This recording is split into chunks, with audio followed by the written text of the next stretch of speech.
What's up, everybody? I'm Becca Sapphire, and welcome to a game called ʀᴏ. It's supposed to be a game about a hurricane.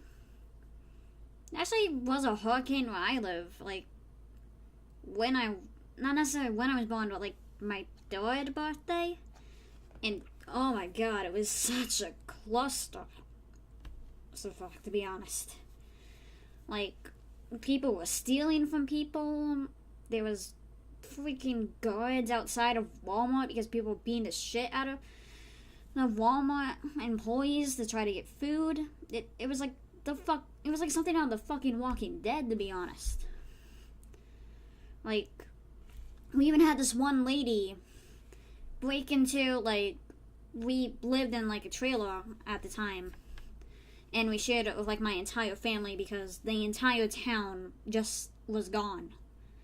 All that was left was just some parts of Walmart, small parts of the town, and Red Cross. And someone actually broke into our trailer and stole all of me and my brothers and sisters' shit, basically. And when we got home, she was just there with a deer in the headlights look, saying, "Oh, I thought this stuff was free. I thought this was abandoned." It's bitch, really? Anyway, that's just a quick little story about my life.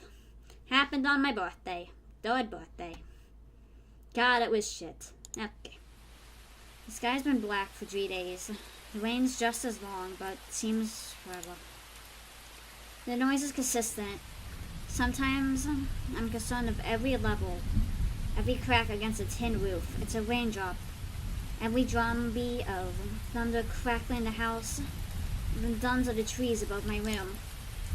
I feel like I've been lying in bed for hours, trying to convince myself that I'm asleep, trying to fight the noises of the rain in my own void dream. I'm ripped out of my hateful sleep at the suffering behind my closed door. It's Dad, still preparing probably. He's worried about what's to come, despite it being so close to. My phone's vibrating, and it doesn't stop. My dad told me to put it on airplane mode in case. I can't charge it for a few days. I don't listen. The first alert is a warning. The hurricane is supposed to hit my town at 7. Residents should evacuate if they haven't. Closing the warning makes the vibration stop. It's 12 p.m., 12 hours till impact. I still can't believe I lay here for 9 hours straight. Nothing. The rain sounds just as hot as it's been. No sleep, no less. After barely proceeding this time, I get my message from Alice. She never messages first, so it's a slight jarring. It must be urgent. Opening the messages, I've noticed she's still typing another. She stops when she sees I've read the first. Have you and your dad evacuated? No, and I don't think we are. I'm pretty worried, to be honest. I don't want to make this about me. Not again. What about you, though? Did your family leave when school was first canceled? No, I'm still in town. Dad's been gone for a couple of weeks. And my brother left when the first warning came on the third period. Oh god, does that mean you're home alone? Yeah, that's sort of what I wanted to ask you about. If you want to come over, you can. I've convinced my dad to pick you up. I just have to convince my dad to pick you up. I won't go with, though. I'm scared to leave my room. She takes a second. I worry. I don't know what that means. I'm fine. I've left 7 hours to impact. I asked my dad to brave the storm and pick up Elise. He agrees, but only because she's home alone. Dad tries to add a happy slant to his words, but his eyes are scared. He's coming. He's waiting for a bit. Sorry, I can't go. Thank you. It means more than you think. It tears me apart that I'm too afraid to leave this room to escort her here. I know Elise for 2 years, which means much less than sort of other friends. We're the same age, but despite... God, I hate thunder.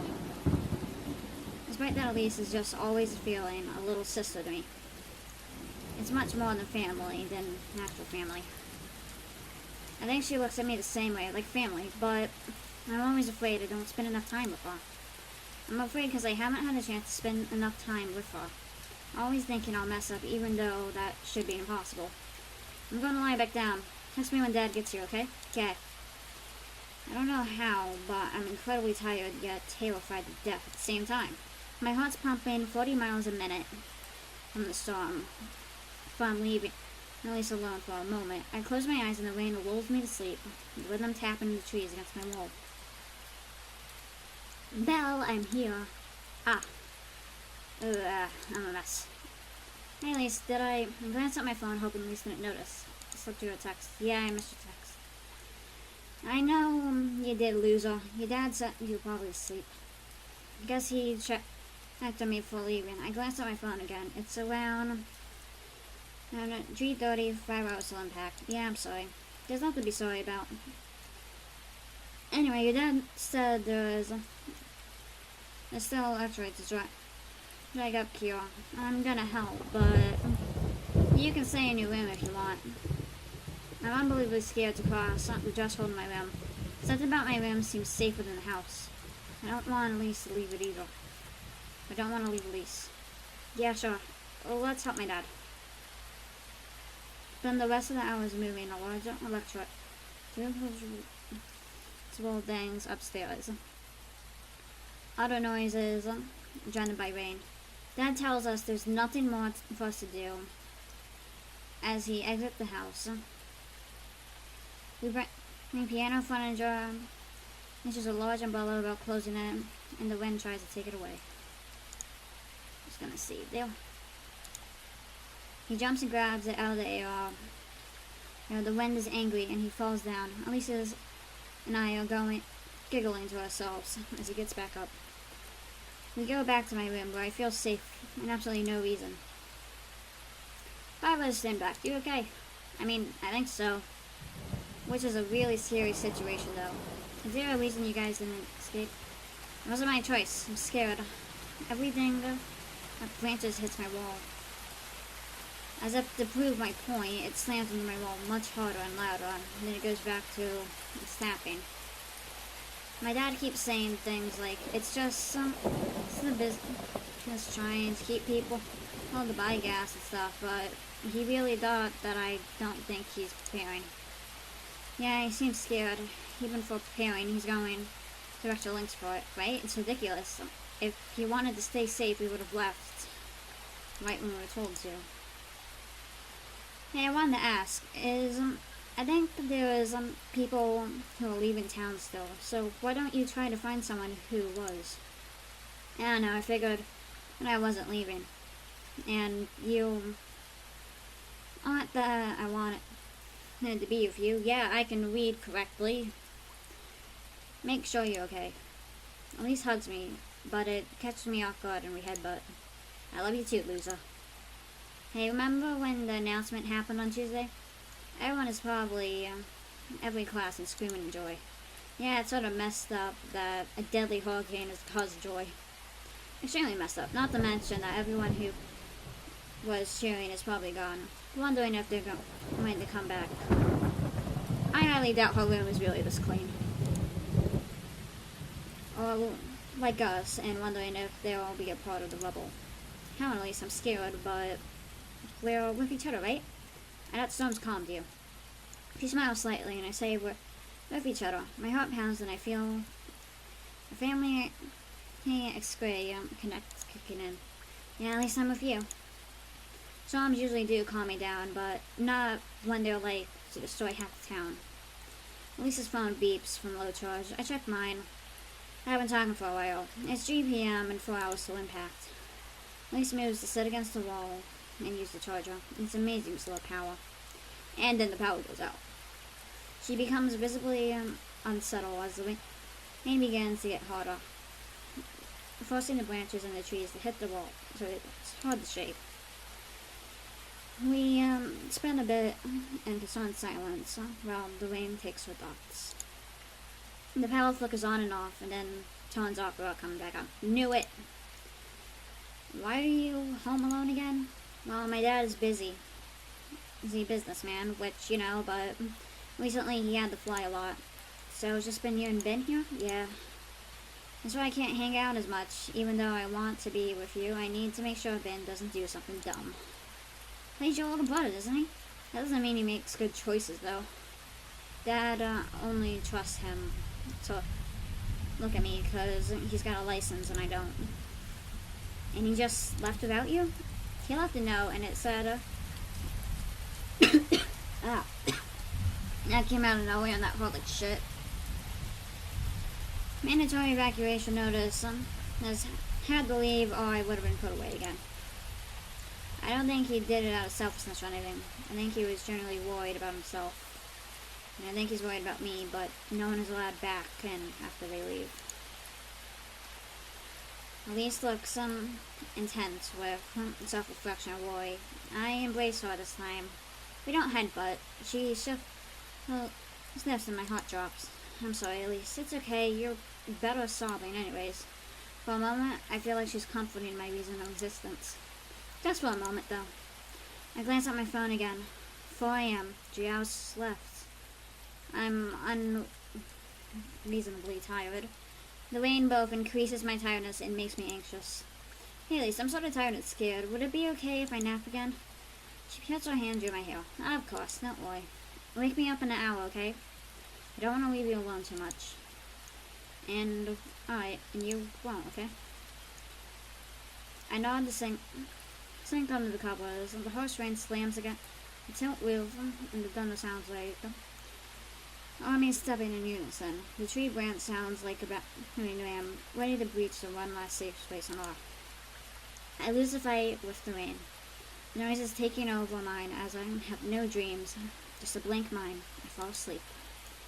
An hour passes and I wake up. It wasn't by Elise, though. It was by my own power. I glance around the dark room floor, then I feel it.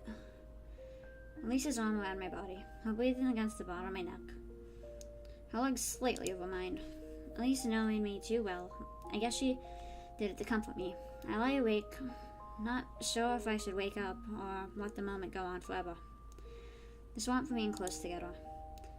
I want to wake her up, but I lie there awake. She tells me she's amazing. Tell me she's amazing. I can feel close to her than anyone. I feel like she's the light in my life. I want to say I love you, Elise, and for it to really mean something. And concerning emotion that way, she's family and she deserves to know she means the world. Her arm moves slightly and she rubs my shoulder. Stop thinking and close my eyes again. It goes comfortably black again. The rain turning into a new definition of silence. My phone goes off. I think Elise set an alarm so we would wake up for an impact. At least then I get up. She checks my phone. Belle, what's wrong, Elise? Alert says the hurricane is in 1 hour earlier than expected. Find shelter now. Elise had mentally prepared herself for disaster at 7. She started to cry. The rain, harder than ever, is somehow still silent. I take her hand and lead her off the bed, and we sit there. I hold her head to my chest. I've never seen Elise cry. Only gets quiet. It's heartbreaking. The rain is harder than ever. Every drop sounds like a gunshot. The thunder is a small tap compared to the branches being wildly drawn against the wall, causing the room to shake and shake and shake. The trees crack at the wall and it hits and hits. About the wooden baiting ram making its way to a safe area. Elise screams. Holy shit. I thought that was a shadow creature or some shit for a minute. The tree falls into my room and it causes dreads to fall inside along with the rain. I push Elise towards the door as a panel from the ceiling cracking on my leg. Elise drags me from the room. Both were soaking wet. The water from our hair mixing with her tears, and possibility of losing each other. Elise helps me limp to the bathroom. We sit there and drop water as Dad scrambles to stuff the bottom of my door with towels. Elise, I love you too, Belle. I don't want to lose you. She says it like she was pissed, but it's just because she's afraid. She puts her hand towards my hair and we sat dripping for hours until Dad woke us up. Though it's only been 3 days, I felt like it was the first time I've seen blue sky and the first time I felt the sun. We're family, I'm sure of it. And together we saw tomorrow. Thank you, Elise. That was sweet. Oh. Hot. That was sweet and cute. And relatable. So, see you guys in the next video. Bye.